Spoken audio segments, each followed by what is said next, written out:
Estamos de volta, parte 3 da nossa live. Olha aí, o professor Maurício disse que ia ser mais rápido porque ele tinha outro compromisso. Ó, já fechamos as 2 horas. Que beleza, hein?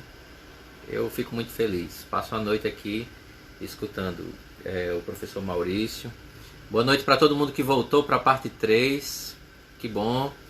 Boa noite, boa noite. Esperando só o professor Maurício para a gente voltar aqui. Ele disse a mim que a segunda parte seria mais rápida porque ele tinha um outro compromisso e o tempo voou que a gente nem viu. Quando está aqui, passa muito rápido, pois é. Olha aí, pronto. Eu estava aqui dizendo ao O pessoal assunto é enquanto o bom, senhor né, chegava. pô? Eu estava aqui dizendo, o senhor tinha dito que ia ser um pouquinho mais rápido, mas terminou aqui, ó. Chegamos É, à mas parte vai dar certo. 3. Boa noite escutando, meu amigo. Vamos lá, então. O senhor estava falando e aí o Instagram deu o sinal de que era hora de virar a live. Eu acho que decretar o fim da história, como fez Fukuyama, aí ele Uhum. pega uma reflexão a partir do Hegel, né, também, uma crítica, digamos, também a, a Marx, né, Sim. mas decretar o fim da história seria decretar toda a possibilidade de alternativa, né, eu acho que isso é negar o humano e é negar também a esperança, né. O que é que nós temos para colocar no lugar é sempre a grande questão, né, do sistema do capitalismo. Se tem até, existe a possibilidade de um capitalismo, digamos assim, mais light, né, é difícil porque é próprio do capitalismo ser explorador, né. Uhum. Qual seria a alternativa que nós colocaríamos, né? Quando se fala do socialismo, como você coloca aí, geralmente vai se pensar logo naquilo que aconteceu, chamado de socialismo É, real, né, nas experiências históricas. Aí é uma repetição daquilo, parece que não dá, mas existem alternativas, inclusive alternativas socialistas, né? O uhum. próprio Zizek, que escreveu um livro agora, escreve demais. Estou esperando o livro É, chegar também. Intitulado Pandemia, né? Covid-19, a urgência de sermos comunistas, né? Mas ele diz exatamente nesse sentido de pensarmos um mundo em que a gente coloque as coisas mais em comum, também do ponto de vista ecológico, porque do jeito que vai o sistema, nós vamos acabar também, né, com o próprio humano a partir da depredação da natureza, né, tem a questão aí da ética ecológica, que é urgente, e a gente vê no Brasil outro drama, porque a questão do desmatamento aí desenfreado, né, assim, os números são estarrecedores, né, aí para nas queimadas na Amazônia, sobretudo, e nas florestas, e isso significa é, que a natureza, a terra, né, ela se esgota também, os recursos naturais eles se esgotam. Então, assim, chega um ponto que se torna inviável, né? E eu acho que esse ponto não está tão longe, né? De ter uma ruptura. O que é que você uhum. vai fazer? O que é que vai se colocar? Os homens, nós e a história vai dizer, né? Vamos construindo. Eu quero pegar esse ponto aqui do Zizek e falar um pouco sobre, trazer ele para esse debate sobre esperança, justamente porque é como se fosse assim, claro, de maneira bem simples, né? Uma das máximas dessa estrutura do capital tem a ver com a sua relação com o Estado, né? A forma como o Estado funciona é uma das coisas. Inclusive aquela história, mais Estado, menos Estado, né?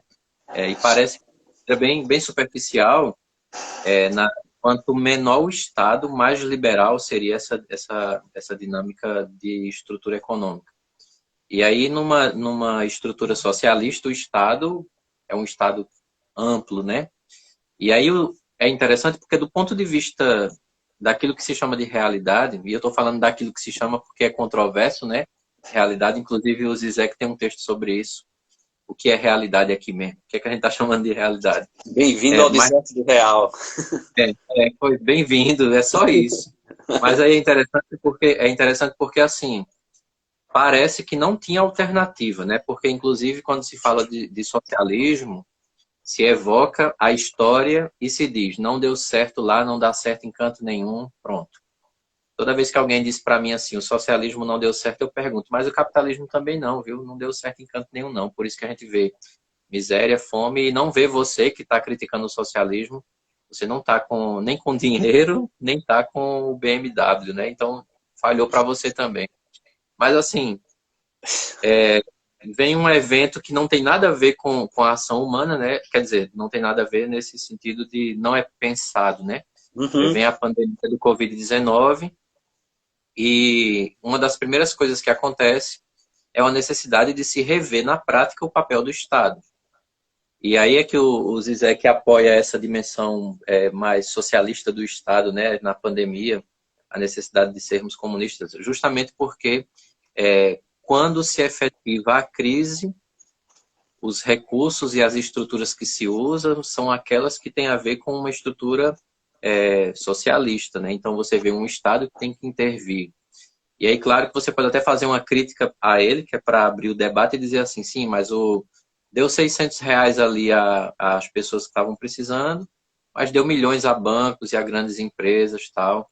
Então, a quem serve o Estado continua sendo a pergunta, né? Mas só a possibilidade de abrir um debate sobre o que é o Estado já é uma demonstração de que num cenário complexo e complicado eu tenho ali um fio de esperança para reverter, né? Reverter uma estrutura, né? Então seria, trazendo o Zizek para cá, seria um aspecto que comprova essa dinâmica de uma esperança que se enraiza nos dramas, né? Do tempo presente.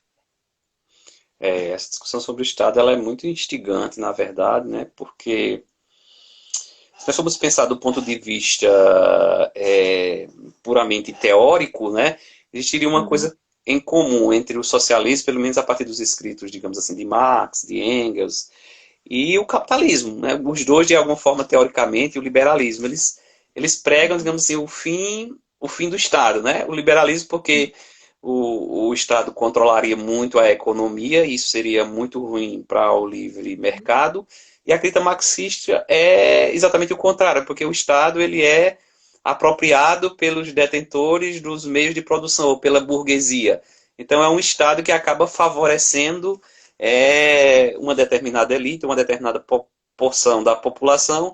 Então, com uma revolução, é melhor, depois da transição do socialismo para o comunismo, é melhor eliminar digamos assim, a ideia de Estado, né? Então, assim, teria essas duas coisas do ponto de vista teórico, né? Do ponto de vista prático, né? Seja em qual for do regime, existe uma presença muito grande do Estado,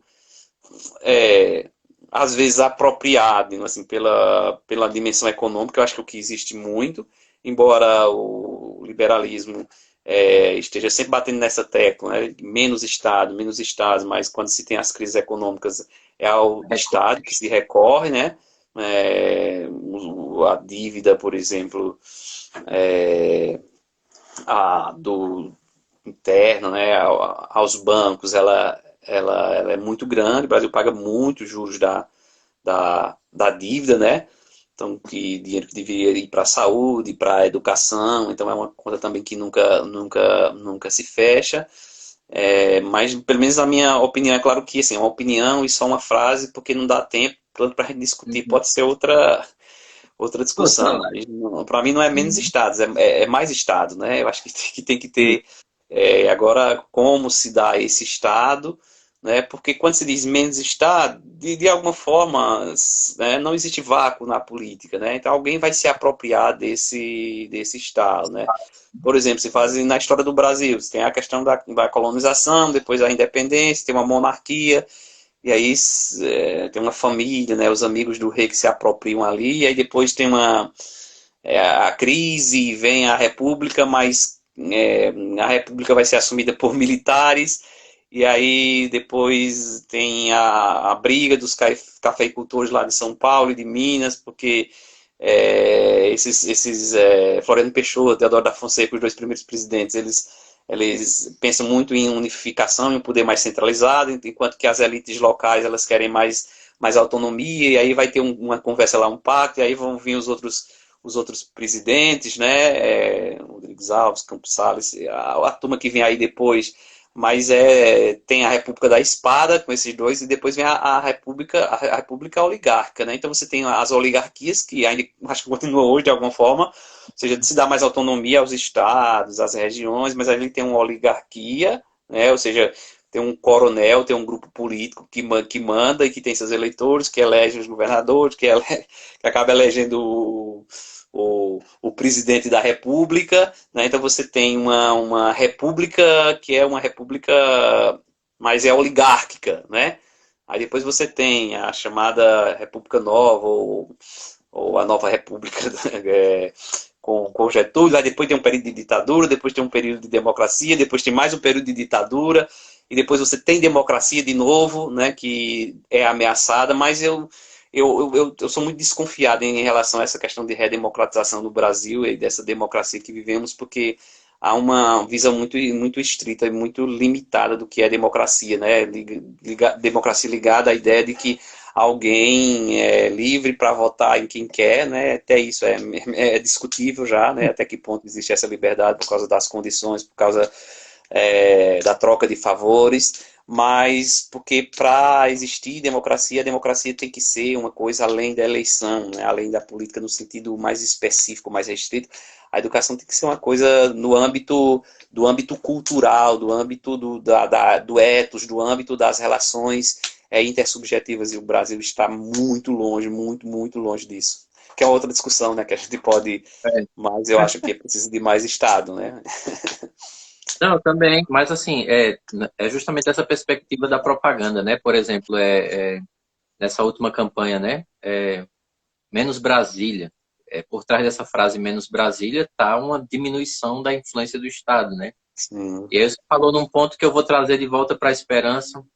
E aí, nesse cenário brasileiro, porque assim, eu chamo de semidemocracia, né? Semidemocracia brasileira. Mas o Brasil está inscrito numa tradição antidemocrática, né? Assim, historicamente falando, a gente tem graves rupturas dentro daquilo que se chamaria de tecido democrático. Porque até a E parte do império, né, para a uhum, república é um golpe militar. e- aham. Mas assim, é, se a gente fala de antidemocrático, a gente já entende o antidemocrático como aquilo que priva de determinadas coisas, né? Porque a gente entende a democracia como esse campo aberto, livre. Essa ideia de liberdade aparece muito aí na democracia. Mas como o Brasil está inscrito numa tradição que é antidemocrática, então a gente, por esse senso coletivo, vai debater então o que seria a liberdade nesse contexto. E quando a gente debate a liberdade nesse contexto, aí vem a pergunta, né? Que tipo de esperança se nutre, supondo que a gente não tem uma estrutura a ser chamada de fato de democrática? Eu problematizo como o senhor faz, né? Tem aquele período ali que chama de transição, né? A abertura democrática. A expressão é até essa, né? A abertura democrática. O que é abertura democrática? Aí, automaticamente, né? Quando os militares saíram do poder e a gente elegeu o primeiro presidente. Primeiro que o primeiro presidente ali não foi eleito pelo povo. O primeiro presidente que assumiu não participou desse processo. Inclusive, participava ali, em todos os governos militares ele estava presente, né? O Sarney está presente em todos os governos militares ali. Então, a democracia é um pouco estranha nesse negócio que a gente chama de abertura democrática. Então, que tipo de esperança se nutre se a gente pegar esse período para cá, né? O que é que a gente pode visualizar como a esperança que se construiu? Inclusive na campanha que levou o Lula ao poder, a ideia é essa, né? A esperança que vence o medo. Então, do que é que a gente está falando quando chama de esperança nesse período em um país que a gente discute até se é uma democracia ou não. É. Eu acho que é possível falar de sinais de esperança, né? Geralmente quando a gente fala de esperança, a gente entende de algo mais robusto, mas eu acho que os sinais, eles de alguma forma aparecem porque eu acho que há uma espécie de ensaio, né? Há uma Uhum. espécie de entusiasmo, que é o outro lado da moeda, né? Nessa mudança, nessa transição.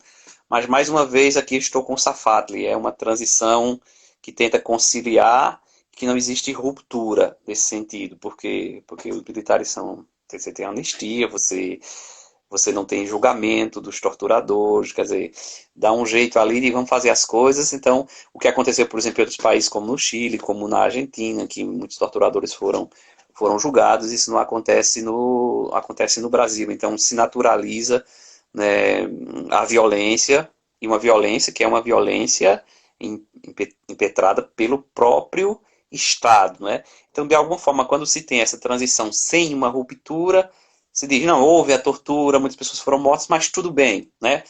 Vamos deixar tudo tranquilo e vamos para frente. Mas é claro que essa violência que está entranhada permanece, né? E violência, a gente fala dessa violência do Estado, mas a violência cotidiana do nosso Brasil, né? Com o racismo, com o machismo, com o feminicídio e todas as questões que nós temos por aí. Eu acho que houve sinais de mudança, de transformações, né? Assim, os números na economia, eles mudam nesse governo mais popular, né? Falando no governo no Lula. Há uma melhora na vida das pessoas que estavam na situação mais difícil. É, e aí, eu acho que essa mudança ela é visível de alguma forma. Por outro lado, há uma crítica, inclusive a crítica do Safatli, né, a esse governo da esquerda, porque não houve uma mudança de estrutura. Quer dizer, ele diz que se o que estava mais abaixo subiu um pouco, mas o que estava acima subiu também. Então você não diminui a desigualdade. Esse é o problema, ou seja, não houve transformação estrutural. Por que não houve transformação estrutural? Exatamente porque é uma política de conciliação, né? Talvez até por Uhum. causa do formato também. Se você não concilia de alguma forma, você não governa, por causa exatamente da presença dessas oligarquias, dessas elites. E aí ele faz também esse tipo de crítica, né? Houve um tipo de mudança, de sinais, mas que não houve tanta sustentação. Mas se a gente pensar, por exemplo, no número de universidades que foram criadas, né? Nesse período, acho que isso é um sinal de esperança, que é a universidade, e aí agora se fala muito contra a universidade, mas se a gente entender a universidade como esse espaço de debate, de discussão, né, de formação, que houve a questão da política das cotas, né, que se discute, mas eu sou muito a favor por causa de várias questões, teria que debater também. Mas eu acho que a formação de muita gente ali com uma visão mais crítica, eu acho que existem sinais foram dados. Mas eu acho que também há uma questão de estrutura que não foi mexida, né? Você tem um monopólio, basicamente, da mídia, né? Que faz, digamos assim, a cabeça do povo, aquilo que passa informação. Você tem 5 famílias no Brasil que detêm esse poder. Agora você tem um pouco as mídias alternativas agora com a internet. Aí não sabe o que é que vai se construir daqui para frente. Mas aí, assim, questões estruturais, elas não foram basicamente tocadas, né? Os bancos também ganharam ainda mais, então assim, houve uma ascensão da classe mais pobre, mas e essa daqui também subiu, né? Meu irmão dizia uma coisa interessante, a partir de uma conversa lá na universidade, Francleudo, na época que ele estudava, tinha uma discussão muito grande, acho que um professor citou uma questão em uma determinada situação, os enfermeiros e técnicos estavam pedindo um aumento salarial, né? Aumento salarial. E aí, a proposta era que o aumento salarial, como o aumento era o salário era muito pequeno, o aumento era um pouquinho maior do que o aumento que ia dar aos médicos. Os médicos também iam ganhar mais. Mas aí os médicos lutaram para não ter aumento nenhum, para que esses aqui também não tivessem aumento. Quer dizer, é mais ou menos não, é exatamente essa mentalidade assim que permeia em alguns grupos no Brasil, em algumas classes ditas privilegiadas e privilegiadas mesmo, mas existe muito esse corporativismo, né? Então eu acho que eu estou muito com Safato nessa leitura, sem uma ruptura até institucional, eu acho difícil ter mudança significativa. Então, nesse sentido, parece que a nossa esperança gira em torno da ruptura. A ruptura parece que é o nascedouro, nascedouro não, né? O ponto de onde vai emanar essa esperança, né? Em algo possível. É interessante a gente avaliar do ponto de vista de estrutura, no período mais... É sintomático que no período mais crítico dessa história recente nossa, seja um período que muita gente lucre, né? Então veja que é uma expansão dessa dinâmica de exploração, de desigualdade, né? A gente está no mesmo mar, mas no mesmo barco não, né? Tá todo mundo ali. E tem gente que não está em barco nenhum, né? Tem gente que não está em barco nenhum. E aí eu vou trazer para esse campo aqui, e aí, claro, estou de novo, dependendo do seu tempo. Por mim, tá tudo tranquilo aí, tá tranquilo mesmo. Mas assim, do ponto de vista dessa esperança instrumentalizada, na política, por exemplo, vamos pegar esse campo da política aqui. Pessoas, pessoas que do ponto de vista político, agem a partir de uma esperança que é instrumentalizada, né? Por exemplo, a gente sabe que historicamente é nesse período mais popular da política de governo, que as pessoas pobres ganharam mais, tiveram mais condições de se estabelecerem, se estruturarem, os bancos ganharam mais.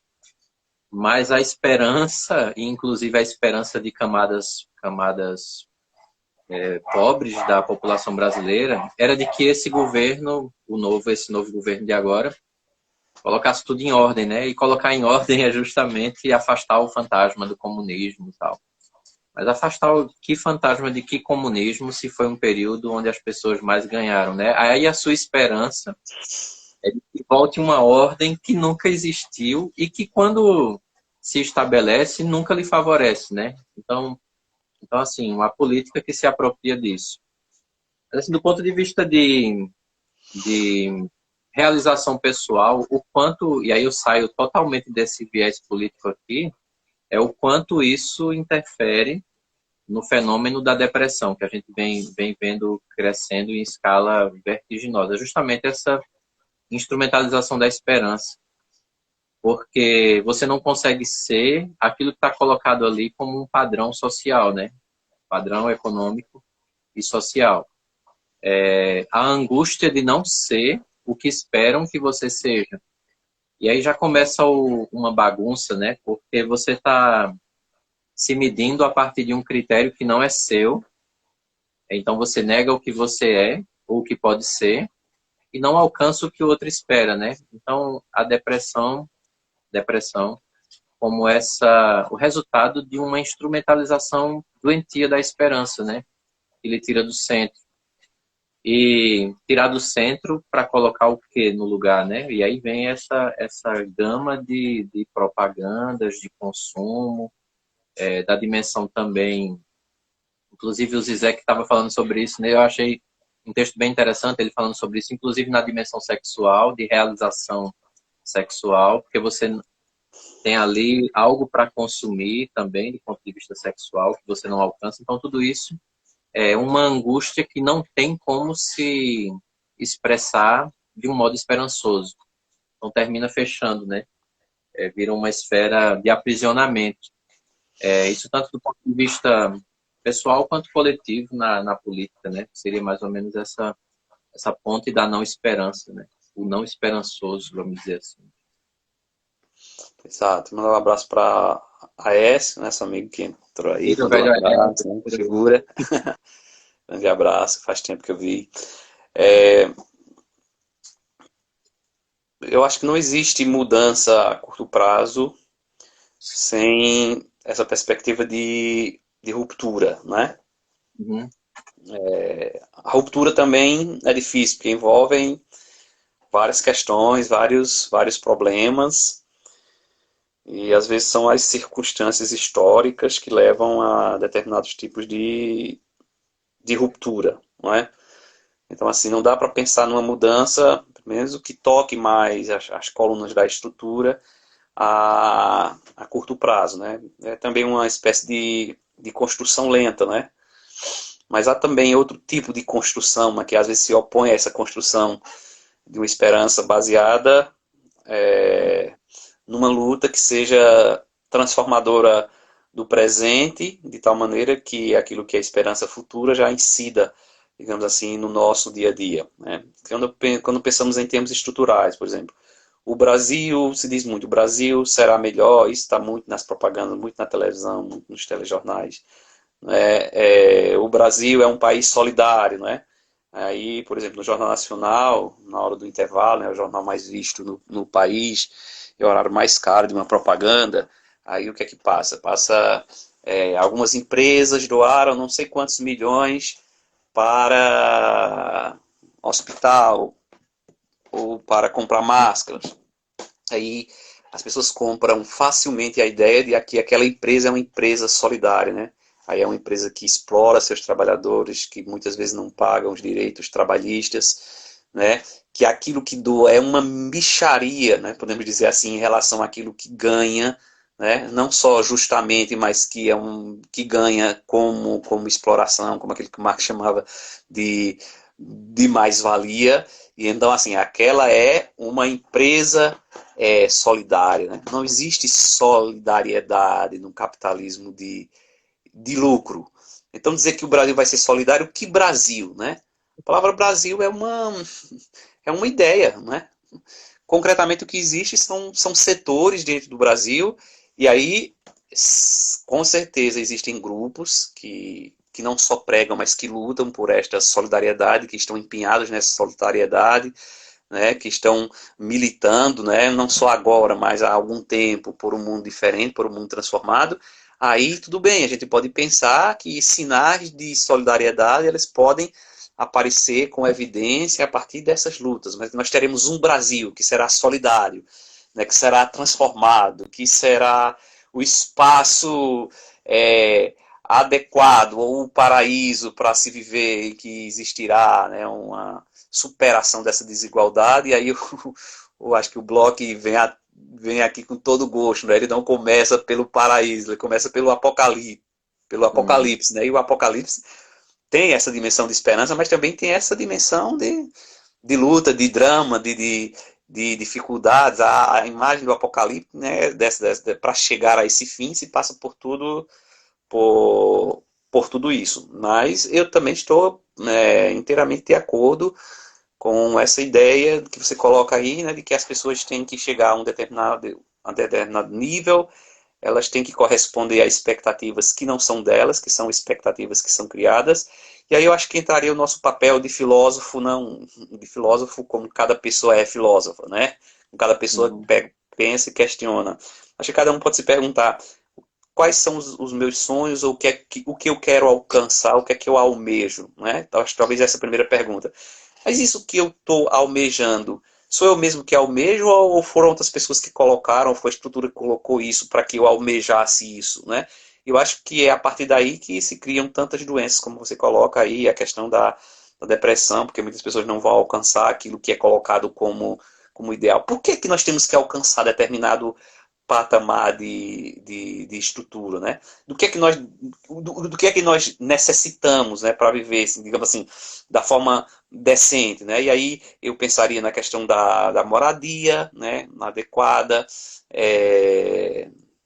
eu pensaria na questão do direito à educação, do direito à saúde para todos, né, do direito à alimentação, e pela aquilo que nós temos como riqueza no Brasil, dá para todo mundo ter isso, né? Mas o Isso. problema é que uns têm, né, demais, né, são os bilionários, ou os milionários, ou os que estão aí mostrando suas fotos no sorriso porque estão aí nos iates, ou estão aí visitando a Torre Eiffel, e isso é um modelo de vida que se cria para todo mundo. E aí nós criamos uma expectativa que não é nossa, que é inalcançável, né? E que talvez não nos realizasse se nós chegássemos até lá, e não chegando também não nos realiza, porque aí a sensação é de que nós somos incapazes, né? Eu acho Uhum. que além de alcançarmos aquilo que nós queremos, que nós desejamos, acho que nós devemos ser também promotores um pouco dos nossos sonhos, né? Dos nossos Uhum. sonhos, daquilo que nós desejamos. Porque aí, de fato, Lembra? não só pessoas, né? Mas uma sociedade também doente, né? É difícil ter pessoas saudáveis em uma sociedade doente, né? É. lembra muito, pensando sobre isso, é meio ouro de tolo, né? Nem aquela música de Raul Seixas. A ideia do sucesso na vida é uma piada perigosa, porque às vezes a ideia é justamente essa, né? Porque esses dias eu tava falando sobre isso, as pessoas temem o fracasso, o medo de fracassar, mas deveriam ter medo do sucesso em coisas que não trazem realização, né? Porque, assim, viver de expectativas e de metas e direcionar a sua esperança para uma meta que não nasceu de você, você pode até alcançar aquilo ali que você projetou, planejou, mas como não nasceu de você, vai lhe deixar insatisfeito do mesmo jeito, né? Ou insatisfeita, né? Do mesmo jeito. Não tem como trazer sentido se não foi uma construção sua, né? Não foi um encontro seu. E aí É, a ideia de que o autoconhecimento vai ser uma chave, né? Aqui o autoconhecimento. Aí a gente casa de novo filosofia, psicologia. É o autoconhecimento como um tipo de chave para isso, né? Até que ponto o sonho é de fato meu, ou até que ponto eu não estou empenhando a minha força para um objetivo que outro me deu, né? Que outro disse que eu deveria ter. Então, essa perspectiva de autoconhecimento é alinhada como esperança, né? À medida que eu me conheço, eu me empenho para coisas que de fato nasceram de mim, né? E que me realizam. Essa busca constante a partir disso daí. Então, interessante. Me lembrei agora da questão colocada por Nietzsche, quando faz uma crítica, né, à moral ocidental. E Nietzsche se pergunta quem colocou o valor nos valores, né? Aquilo que nós já sim, absorvemos como valor, como se fosse algo eterno, ou então algo de caráter metafísico, uma instância dada como verdade. Nietzsche, a primeira coisa que se coloca é quem colocou valor nos valores. E aí eu me lembro também do Thomas Moros, né, na Utopia, né? Então, uma ilha, né, em que as pessoas vão ter aquilo que elas precisam para viver, né? Mas não vai ter dinheiro, por exemplo, não vai ter ouro. E aí essa questão do valor, por exemplo, do ouro, né, do valor da prata, depende de todo um contexto que procura dar valor a isso, né? O professor até dizia, quando os europeus chegam aqui, né, e todos alguns enfeitados com ouro, né, com brilhantes, os índios começavam a rir, e aquilo para eles era como se fosse uma pedra, uma coisa qualquer, porque nós estamos diante de um contexto específico, né? Então, assim, sempre estaremos dentro de um contexto. Qual é o contexto atual, né? É esse que coloca também valores, que promove valores. Quais são os valores colocados pelo sistema capitalista e que nós abraçamos como valor, né? Ter um celular de última geração, né? Alguns vão ter, vão acompanhar esse ritmo, muito poucos, né? De a cada geração celular das várias marcas já está acompanhando, e isso é só um exemplo, ou um carro, seja o que for. A grande maioria não, mas de qualquer forma isso entra, né, na maioria como se fosse o valor, né? O valor de uma pessoa se mede por determinados bens, mas sem questionar que foram alguns que colocaram valor nesses valores. Então, para que o sistema ele se movimente, para que o sistema ele funcione, ele precisa de toda essa engrenagem, né, que o Foucault vai chamar de biopoder. Né? O poder não está só numa figura central, mas o poder está espraiado, espalhado aí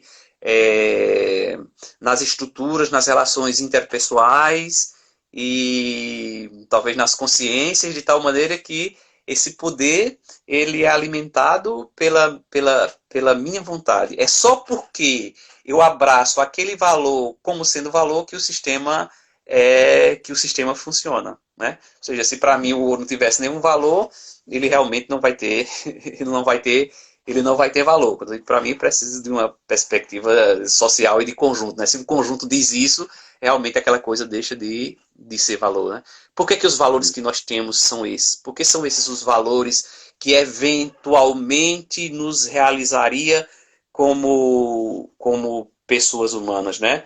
E aí você usa a palavra sucesso, que eu particularmente não gosto dessa palavra, nunca gostei dessa ideia de sucesso, porque ela está atrelada exatamente a um certo status, né, social, e esse status é também um valor que é elaborado por interesse daqueles que querem que seja assim. E, na verdade, quando se diz que só existe uma mudança quando existe uma ruptura, eu acho que essa ruptura que a gente lê na história, essa ruptura de transformação, a gente lê mais muito no sentido político, né? Se a gente pensar, por exemplo, a monarquia absolutista na Europa, vamos pensar aqui na França, aí você tem ali a Revolução Francesa, você tem uma ruptura, digamos assim, uma ruptura política, né? O rei vai para a guilhotina também, mas depois se instaura o terror e depois a burguesia vai assumir o poder e depois o poder se torna centralizado, de tal maneira que vamos ter depois Napoleão, e assim a história vai se transformando. Mas eu acho que essa ruptura, ela assim como o poder se espraia nas relações, essa ruptura ela não pode ser só política nesse sentido mais clássico de política, mas teria que ser uma ruptura também que acontece do ponto de vista cultural, do ponto de vista da nossa leitura e da nossa visão dos valores. O que é valor para mim, né? Porque quando se começa a questionar os valores, como o próprio Nietzsche, quem colocou valor nos valores, né, você já vai ser visto por uma grande maioria como alguém estranho, né? Como um corpo estranho. Como é que você, né, não tem esse sonho? Como é que você não almeja isso, né? Como se não existissem inúmeras possibilidades dentro do humano. E aí, com certeza, esse é um dos fatores provocadores de doença. Nós nunca tivemos tanta resposta do ponto de vista científico, do ponto de vista tecnológico, como hoje, mas também nós nunca tivemos tantas pessoas doentes de ansiedade e de depressão e de tantas outras doenças, né, psicossomáticas como nós temos agora, né? Há uns 4, 5 anos fazia uma palestra e alguém falava da tecnologia e dizia assim, nós temos um avanço tecnológico, a tecnologia é a resposta para muita coisa. Você não acha que nós precisamos de mais tecnologia? Eu acho que nós precisamos de mais poesia. Uhum. Precisamos de mais É, poesia. é porque a questão é que a gente vai trazer essa questão da técnica, né? Porque o Heidegger que já alerta, né? Esse avançar é irrevogável, mas o preço a pagar é alto. E quando a gente fala de, por exemplo, esperança, o mundo que foi construído virtualmente e adoecimento, a gente vê que isso aqui é uma tríade que dá um debate muito longo, viu? Porque, por exemplo, essa história de realidade virtual, eu lembrei que trazendo aqui o Zizek de novo, né? Ele diz, realidade virtual, até que ponto isso aqui a gente chama de virtual, né? Porque é a realidade também. Isso aqui é um formato da própria realidade nessa dimensão. E é aí que está projetado uma gama de anseios, né? Porque você vê, a vida de todo mundo no Instagram é uma vida feliz, né? Todo mundo posta ali as coisas boas e tal. Nas redes sociais, no geral, é isso. A vida que está projetada é mais a vida que você deseja do que a vida que você tem, né? Tem muito desse aspecto. Você tira 1000 fotos para colocar uma, né? Então o nível de cobrança até com isso é interessante. Aí você compra, Além do compra uma. Photoshop, né? Tem que dar uma arrumada Além de ali. Photoshop, ainda tem isso. Aí você vai ali e pede uma comida, quando a comida chega, você tira uma foto, posta a comida e marca a pessoa, né? Então veja que de uma certa maneira isso se torna um nível de cobrança. Ninguém consegue viver de maneira saudável sendo cobrado efetivamente tanto tempo por um nível sofisticado de vida, né? Então ninguém vive essa cobrança, ninguém vive bem nessa cobrança. E aí, por outro lado, esperança e esse formato de mundo virtual. Se o mundo virtual, então, aqui, essa dimensão virtual, a gente podia chamar até Lacan para essa conversa aqui, né? Mas essa história do virtual como aquilo que eu posso ser, mas também aquilo que eu já sou, né? Porque tem muito disso. Então a gente vai ver assim, bom, ali está muito de mim, mas também está o que eu queria ser. Então esse o que eu queria ser é um ponto que adoece, porque você não vai ser aquilo, porque ali é a vida de outra pessoa. Esses dias eu postei um vídeo que dizia assim, ó, novo normal, né? História aí, nas redes sociais. Nas redes sociais, as pessoas estavam lá dizendo, ó, eu emagreci 10 quilos. Aí o outro bota ali, eu já li, eu tô lendo 3 livros por mês. Aí o outro bota, eu tô cuidando de planta, como é, estou dedicando mais tempo à minha família, tal, e perdendo peso, justamente. Aí você olha e diz assim, eu não estou conseguindo fazer nada disso. Eu tô dormindo. Aí a pessoa diz assim, eu tô dormindo tarde, assistindo série, tô acordando tarde, faço o meu trabalho de casa, no dia de folga, não faço nada disso que as pessoas estão fazendo, mas para ver, até naquilo que se configura como novo normal, você é pressionado, porque se o outro está conseguindo ler 3 livros ali por mês, que bom, é o contexto dele, é a vida dele, é o esforço dele. Mas se eu decidir que eu não quero fazer isso nesse ritmo, quero fazer em outro, também é um direito meu. Mas parece que a gente sente um tipo de vergonha de dizer para o outro, não, eu não estou fazendo exercício físico, estou fazendo 2 vezes por semana, eu estou lendo um livro por mês. Aí o outro diz, pois eu já li 3. Então veja que a gente horizontalizou, em vez de horizontalizar a esperança, a gente horizontalizou um nível de cobrança que quebra a esperança que a gente pode ter. Então, esse cenário virtual termina sendo um cenário de adoecimento, porque suprime justamente a esperança, porque você não consegue viver o que o outro está vivendo. Então, aqui é uma dinâmica que já era muito constante e real, mas que agora se torna mais nítida nesse período, né? É uma linha de cobrança que adoece e que nega a esperança. É, porque acho que a esperança como É isso. instrumentalização, ou a esperança instrumentalizada que você coloca, seria exatamente essa ideia de que existe aquilo que eu chamei de valor, que seria um Isso. parâmetro, que é a realização dos meus sonhos, e aí a minha realidade cotidiana, o meu dia a dia, ele vai ser vivido sempre nessa comparação, né? Seria, digamos assim, o termômetro para medir o meu nível de felicidade, não é? Então é algo Uhum. como que inalcançável, mas instrumentalizado porque é isso que é usado para me mover e para mover o sistema, né? Para mover o Uhum. sistema dessa forma. Ou seja, é um sistema que prega muito a saúde, por exemplo, né? Todo mundo saudável através das academias, mas é o sistema mais adoecedor que existe, porque precisa alimentar uma indústria farmacêutica. Então você também tem todo tipo de doença e você tem remédio para tudo, né? Então tem Uhum. sempre um sistema de produção, de enriquecimento por trás, né? Desse parâmetro que é colocado, né? E aí há como a esse parâmetro há a instrumentalização e há uma massificação também, né? Embora o próprio liberalismo, né, vá pegar essa questão do indivíduo, da sua vida, da sua vitória, mas é algo massificado quase que naquela escala de produção do Fordismo, né? Que você tem é, cada pessoa fazendo uma função específica, né? E mecânica, como lá nos tempos modernos do Charlie Chaplin, né? Ele relata tão bem, mas apesar de nós falarmos nos nossos sonhos ou do meu sonho, de alguma forma, esse sonho é o sonho de todo mundo, né? E aí, assim, uma outra coisa que eu acho que merece uma leitura e também uma crítica, além daquilo que você coloca do virtual e das pessoas famosas que aparecem como referência, e aí aquilo que às vezes dá notícia, aquilo que às vezes as pessoas vão ler, né? Mas eu fico me perguntando, e aqui também sem nenhuma perspectiva, digamos assim, de crítica pessoal, até porque seria impossível essa crítica pessoal sem conhecer a pessoa. Mas, por exemplo, você coloca no Brasil, sei lá, os ídolos do Brasil, aí você bota Neymar, né? Que eu gosto muito de futebol e acho um jogador extraordinário do ponto de vista do futebol. Mas aí Neymar como uma figura que é referência para o país. Aí eu vou perguntar, o que foi que Neymar fez pelo país? Né? Quando eu falo pelo país, eu estou falando do ponto de vista também dessa política, né? É alguém que simplesmente replica essa ideia de que ele conseguiu vencer, né? De que o sistema é assim, mas aí você tem na história do Brasil figuras que deram a sua vida, né?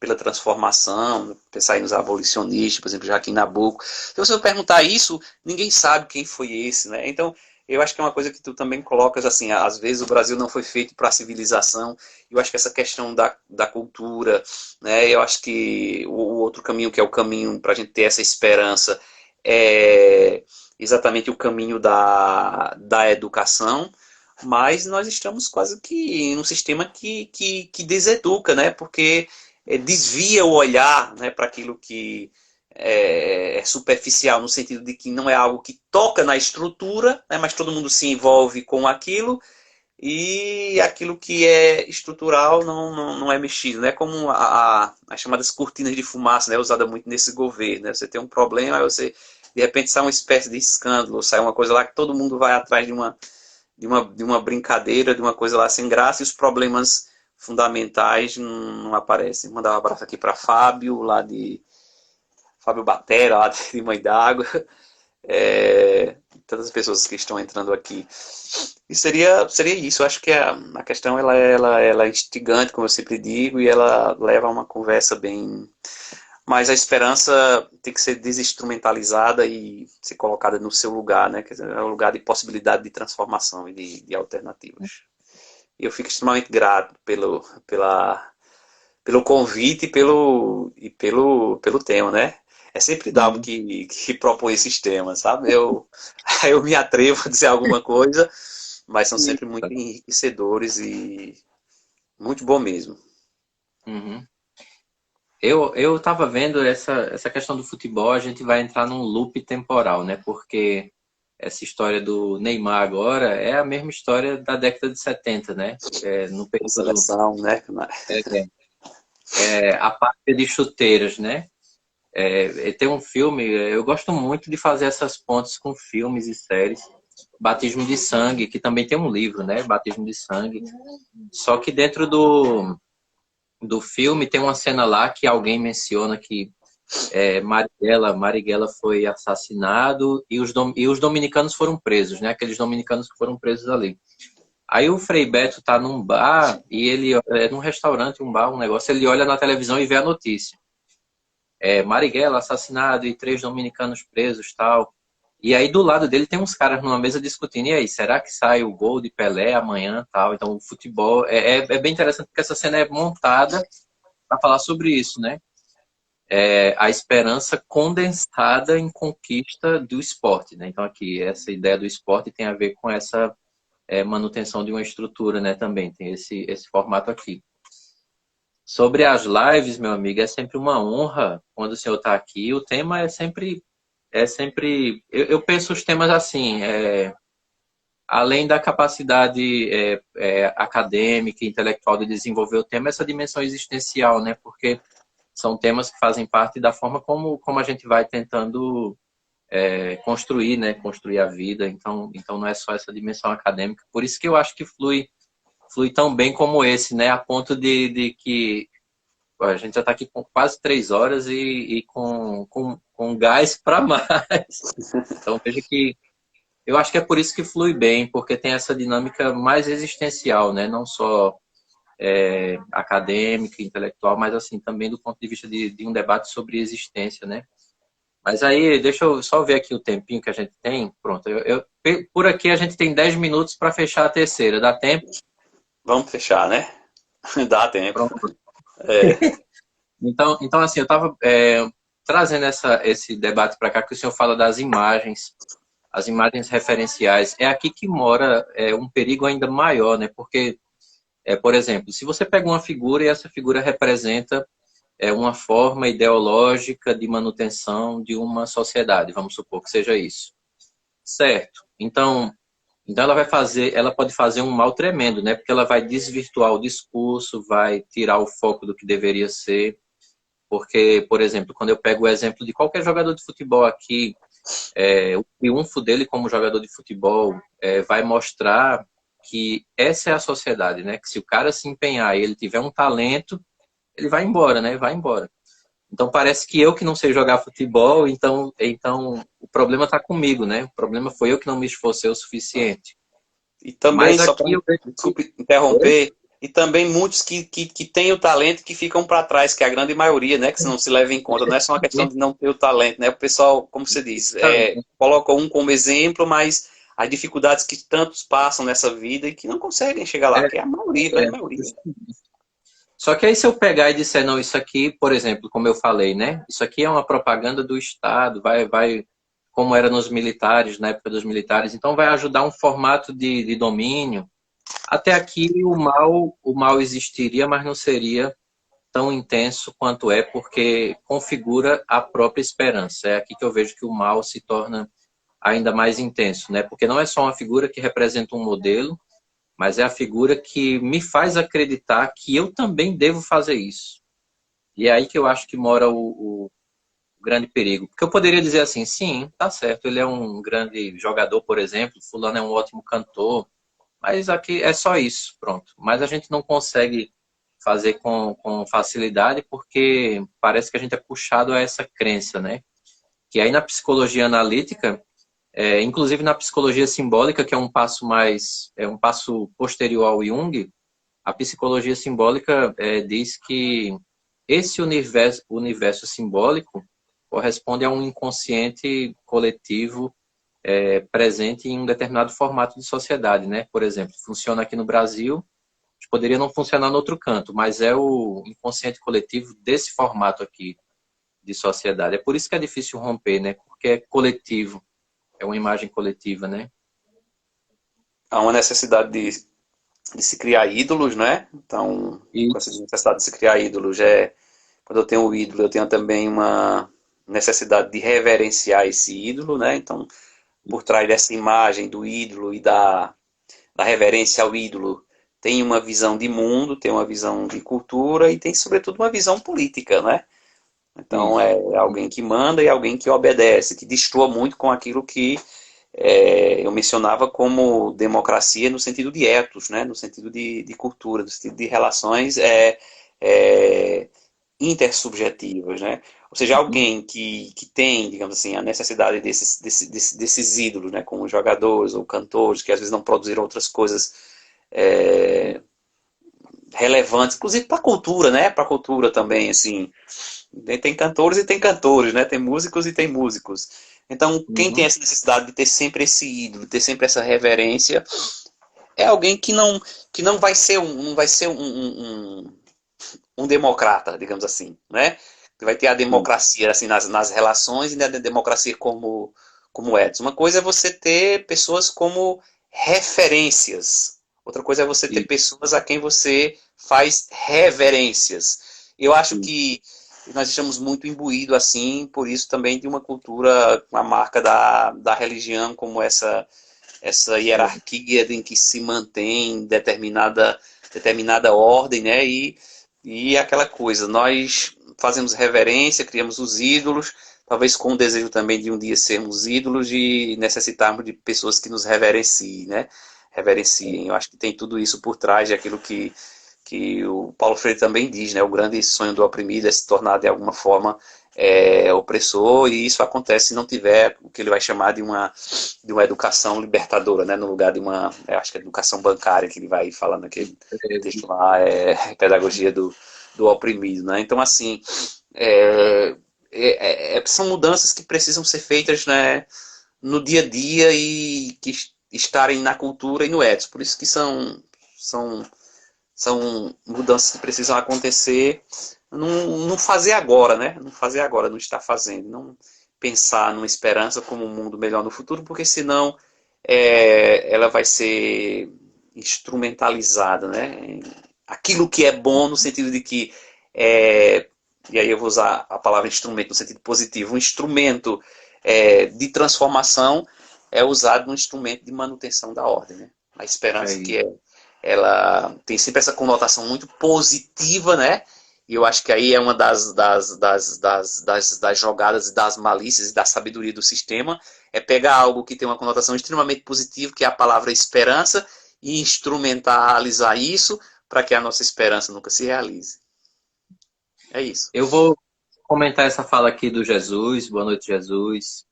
Não seria uma forma de fuga da realidade dura e sofrida? Eu acho que é, ao contrário, uma afirmação, né? Porque na medida em que me desloca da realidade dura e sofrida em vista de um futuro, é como eu já vinha falando nos momentos anteriores e também o professor Maurício, reafirma, né? reafirma de tal modo que eu preciso me desconectar dela, né? Então eu vejo que é uma afirmação, na verdade. E aí Afirma eu vou, negando, né? eu afirmo negando, justamente. Eu estou saindo para dizer, ó, é isso aqui. Então é mais ou menos assim.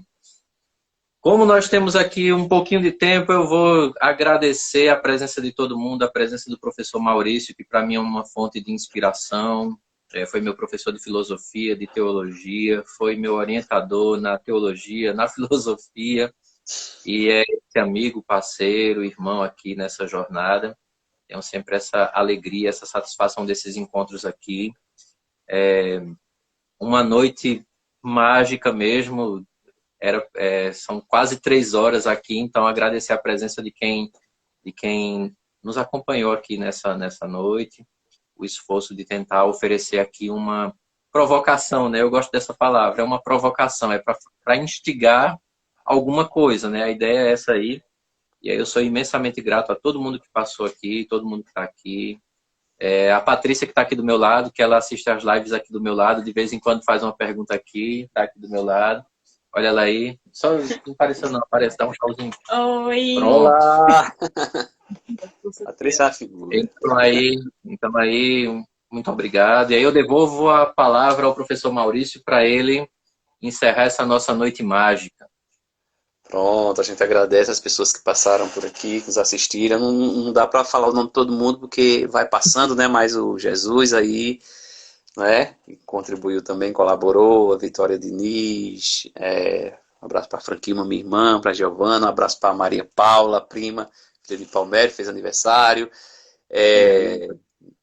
João Paulo também passou por aqui, Rosana Monteiro, um abraço a todo mundo. E a minha gratidão a Dalmo de coração por essa parceria, né? A gente começou assim de maneira meio despretensiosa, fazer uma live ou outra, e a gente continua fazendo. Acho que agora está mais à vontade, né? E a gente espera com isso estar dando alguma contribuição para a reflexão das pessoas que participam.